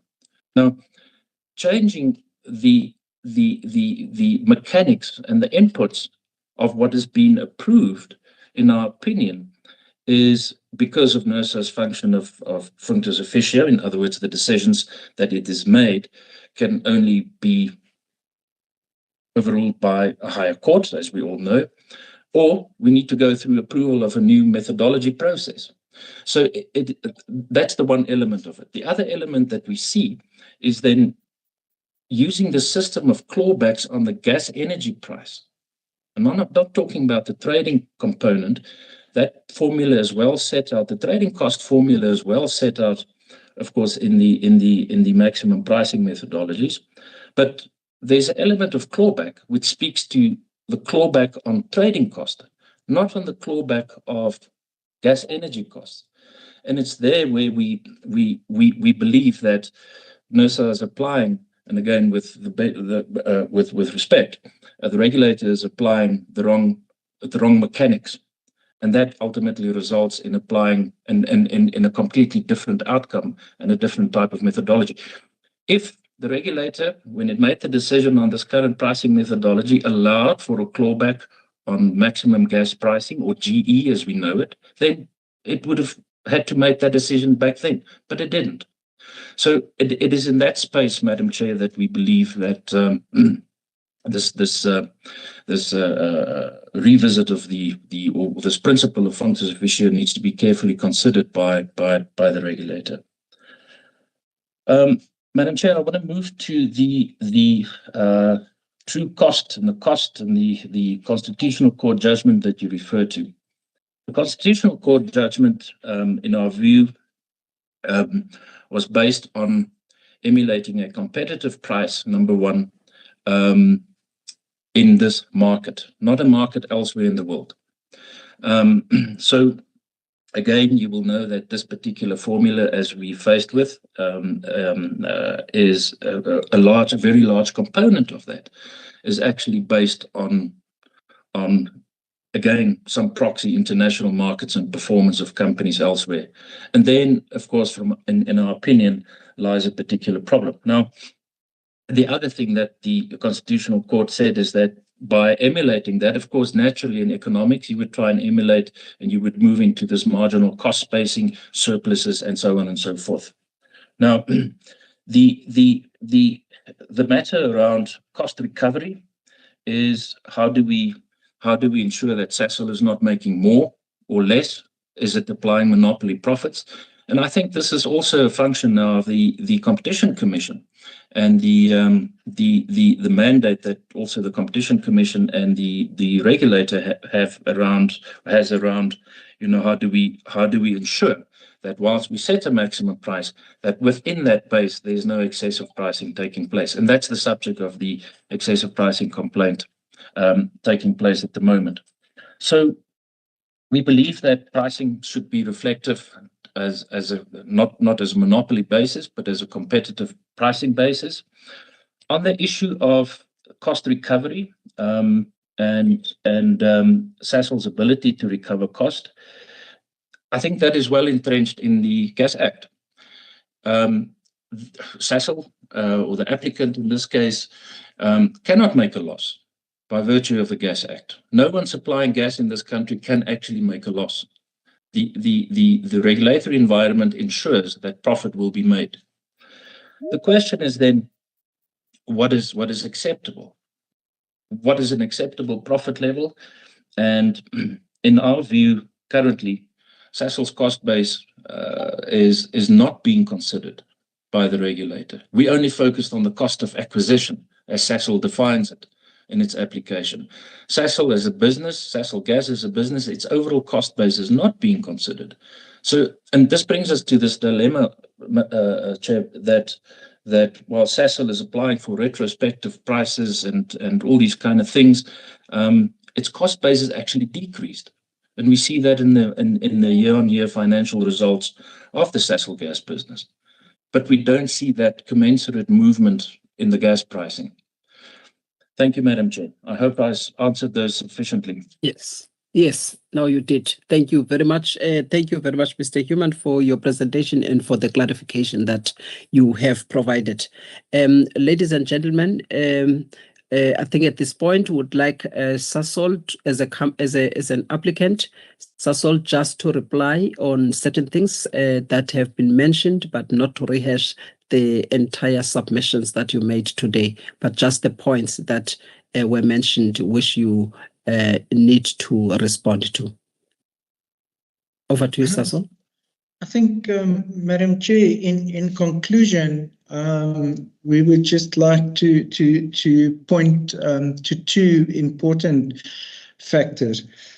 The first one is that the current methodology under which the application is submitted for consideration and approval by NERSA does in fact cater for the initial complexity that is brought about by the addressing of the reduction of gas volumes from the current sources and the immediate steps being taken to address that, because of the fact that the sources that Sasol Gas as a trader has introduced in the market to address that forms part of the same type and the same nature of gas that is catered for in the first part of that price methodology that deals with the piped gas section of the market. In that regard, it's also important to point out that to the extent that the drivers of the acquisition cost between the producers of gas and Sasol Gas, to the extent that the drivers in the international economy moves both up and down, that is catered for in the adjustment method that is applied under the methodology that is currently in operation. And in this regard, in the current financial year, we've seen that at the end of the first quarter, there was a reduction in the price. There was subsequently an increase in the price with the change in the makeup of the different constituent elements of the gas supplied into the market. And in the most recent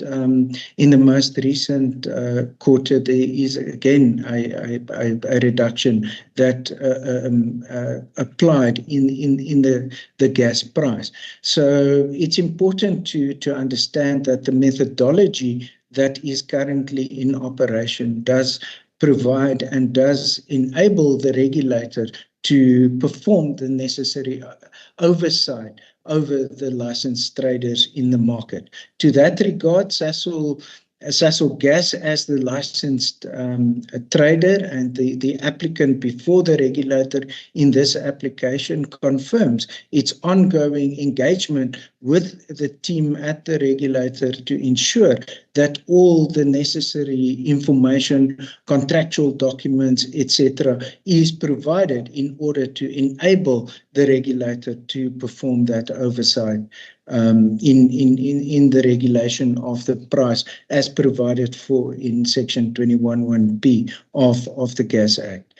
The other point that we also just want to highlight and hopefully assist the regulator members on the panel is that the regulatory reporting manual requires and obliges licensed participants in the market, both traders but also in the infrastructure portion of the market, to submit audited regulatory reports. Those audited regulatory reports relate to the particular business component that is the activity that that particular entity is licensed for. And as such, Sasol Gas, in respect of its trading business, have submitted the required audited financial statements, and therefore the regulator is in a position to ascertain the particular financial performance, be that on an EBITDA level or any other level that is required for the trading business as licensed to Sasol Gas that is before the regulator as the applicant.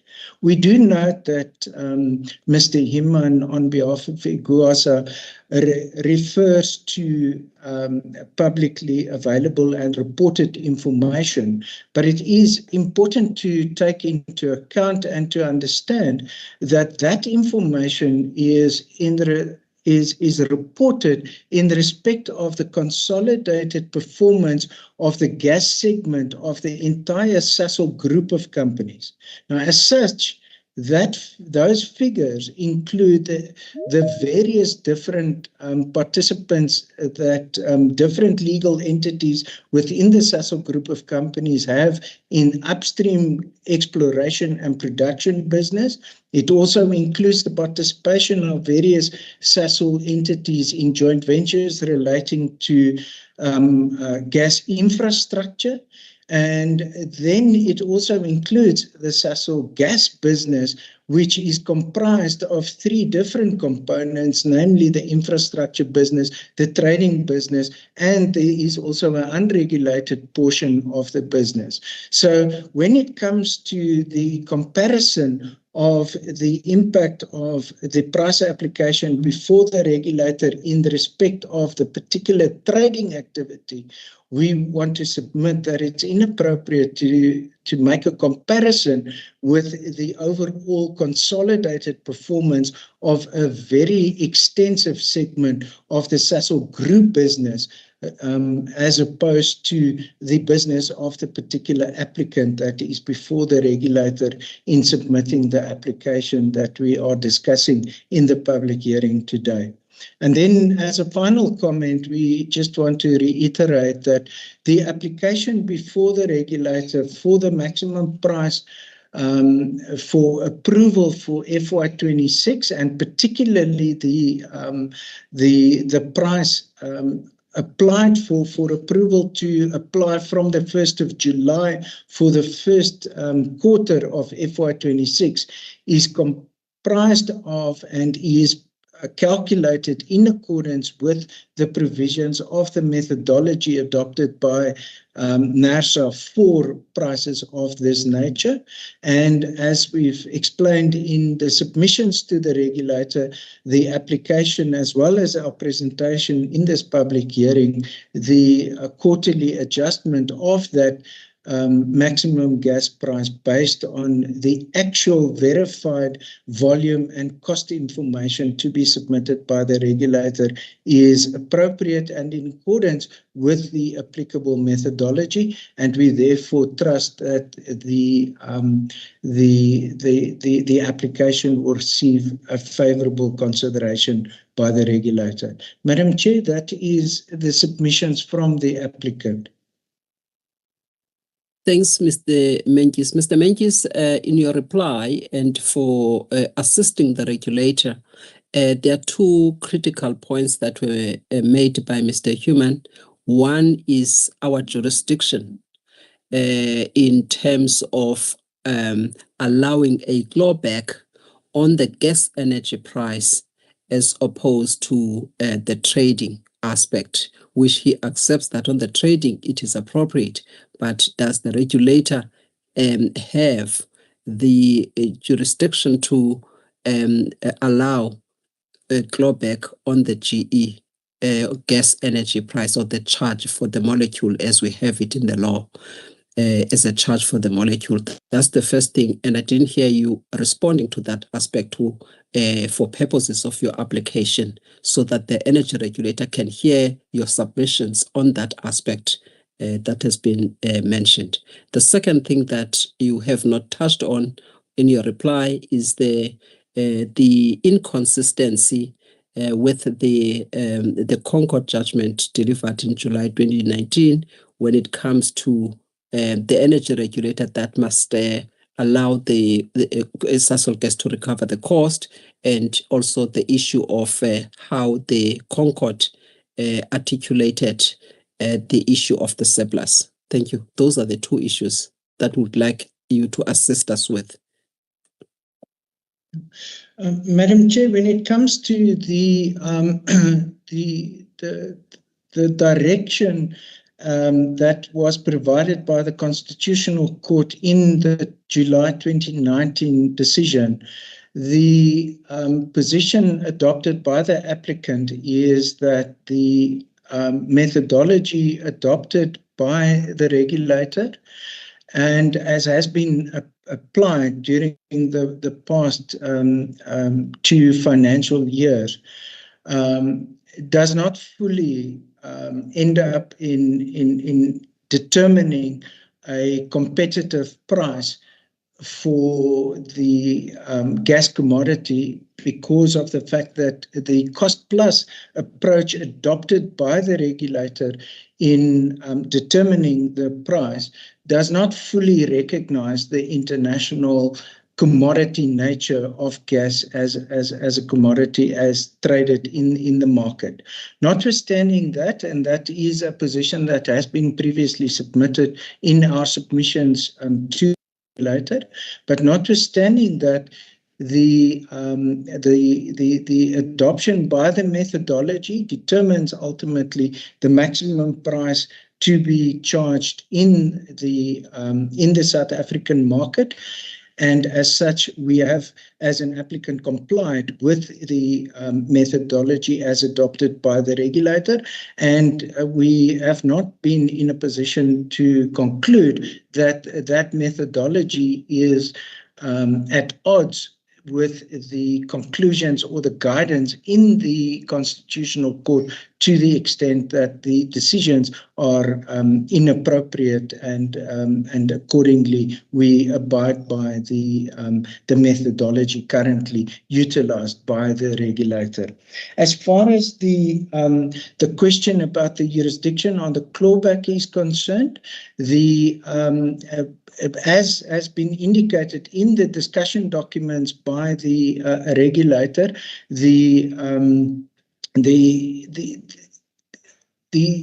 existence or the entitlement to a clawback is justified on the basis of the fact that there is a change in the underlying cost that was experienced by the applicant in the periods in question.